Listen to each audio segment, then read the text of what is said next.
RT looks now at whether Washington's tough stance on Iran is helping to resolve the country's nuclear issue. Our special interview is next.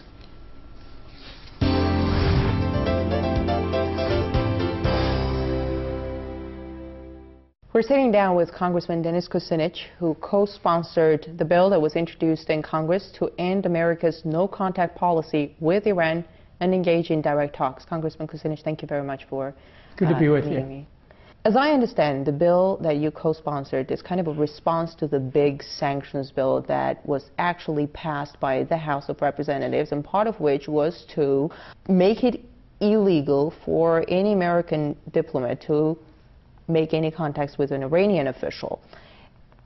That bill received wide support among congressmen. So you're up against the majority of your colleagues who favor the ban. Was that some kind of a symbolic move on your part, or do you really think you would be able to sway congressional people in that direction of thought to lift the no-contact policy with Iran? There's an overwhelming sentiment in the Congress to get tougher with Iran. But what's the basis of it? Well, we're being told we shouldn't have any contact with them. We're being told that we shouldn't be negotiating with them. We're being told we should get ready for war. All of that is wrong. What we need to do is to have direct negotiations. We need to be talking with Iran. And we need to stop this vainglorious notion that somehow we can settle our differences with Iran through war. How many people share your views among your colleagues, the lawmakers? Well, 11. 10, 11, that's how many votes we had. Out of? Out of 435 members. But the American people are not prepared for this country to get into another war. If Mr. Netanyahu wants to pay for a war, as a consequence of the Arab Spring, that's up to him. I would advise against it, because I think Israel's security would actually be undermined by an attack on Iran. But the United States should not, cannot, and must not be dragged into a war by any other country which calls itself our friends. If you're a friend with someone, your friends don't get you into trouble. Your friends help you stay out of trouble. And unfortunately, we have some friends that want to get us into trouble. One of the arguments that your opponents make is that why should the U.S. take the first step and lift a no-contact policy? Let Iran do it first. What do you think about that? I mean, Iranians are not sweet talkers either. The United States has taken a lead on this. So we should take the lead on diplomacy. If Congress is sending a message to the world that says, look, we don't have to talk to you, we don't have to negotiate with you, we'll wage war on you if you don't do our bidding. That's not how you treat people. That's not the way that you solve things. That's not the way that you create a safer world. We must use diplomacy. Congressman Kucinich, I think you would agree that diplomacy is about the sides making concessions to solve their problems. And engaging in direct talks with Iran would mean making certain concessions to Iran. And some of your most hawkish colleagues, they hate the thought of it. Why do you think that's the case? We have to think differently.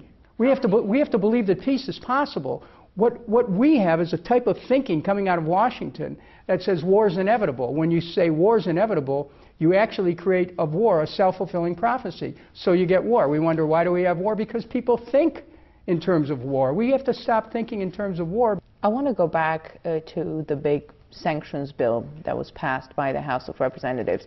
Those sanctions are tied to so many things other than Iran's nuclear program, like human rights, like alleged ties with terrorists. And one analyst told me, even if Iran makes all the concessions on its nuclear program, still the sanctions will still be in place, a situation that makes diplomacy virtually impossible and a confrontation more likely. And I want to ask you, do American policymakers and lawmakers like being constantly on the edge of a confrontation, on the edge of war?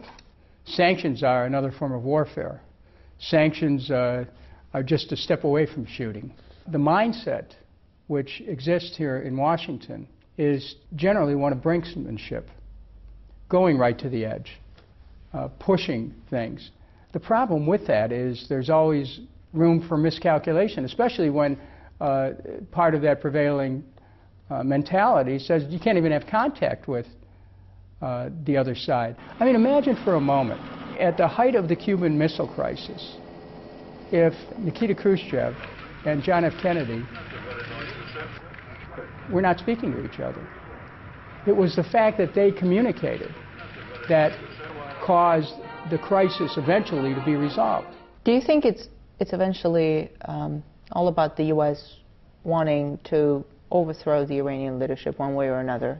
The people of Iran have never let a foreign power determine, through invasion, determine what the outcome is going to be. Now, they do have experience with the United States, having overthrown Mossadegh and installed the Shah.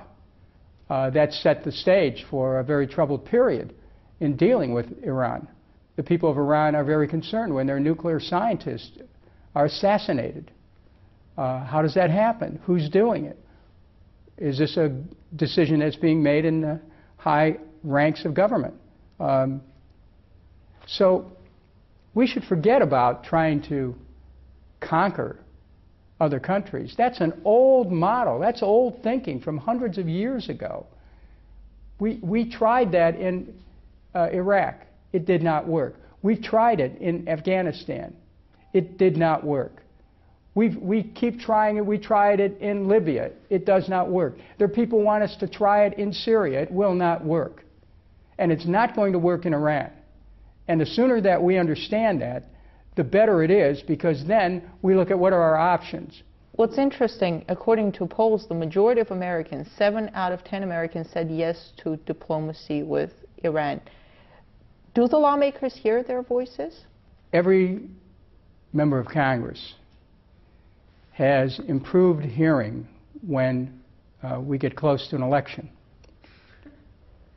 So if we're far away from an election, it sometimes becomes more difficult to hear. And there are other voices. There are the voices of other interest groups. There are the voices of arms merchants, of war contractors, of people who just make money off of war. They don't care where the war is or who it hurts. They just want to make money, and if they can push the U.S. into spawning another war, they'll do it. And members of Congress have to be wise as to when they're being played by interest groups who may want them to vote in one way, but it would be a way that would be adverse to the interests of the American people.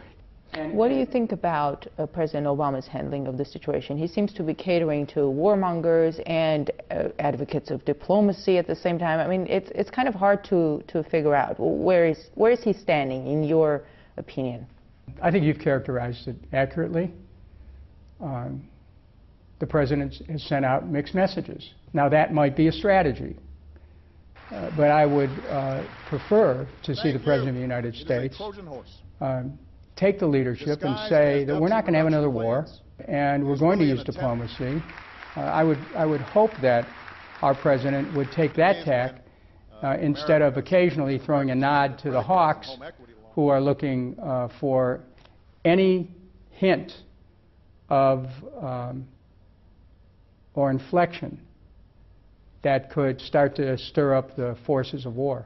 I wanted to ask you about words, political solution. I was watching one of the news channels, and the anchor was discussing with the reporter a statement made by the White House press secretary, who said there needs to be a political solution in Afghanistan, a political solution with the Taliban and all that. And they were astonished by the words political solution. They were like, political solution, what? And I want to ask you, why are the words political solution so unpopular in America? Anyone who's ever tried to learn a new language knows that when you're trying to learn a new language, it sometimes takes a while to get familiar with the resonance of it, with the structures of thought that go behind it. So when we talk about a political solution, Is that a new language? That's a new language, absolutely. When we talk about coming to a conclusion based on diplomacy, that's a new language.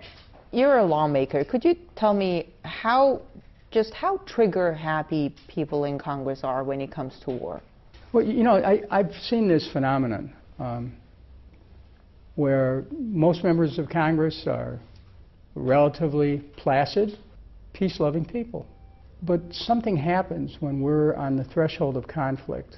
I saw this happen when the U.S. government made a decision to bomb Serbia. These people that are placid, reasonable, suddenly war fever moves in. And war fever has a way of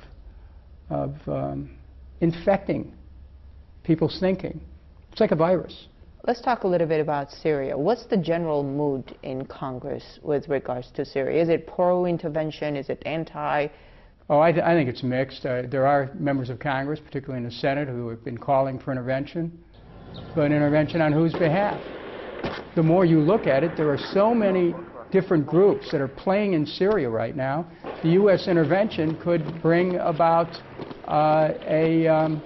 a triumph for Islamic fundamentalism, to listen to the latest reports.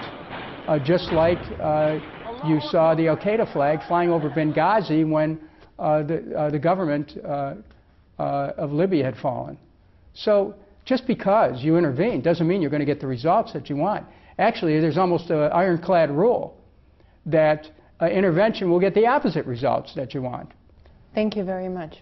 Thank you.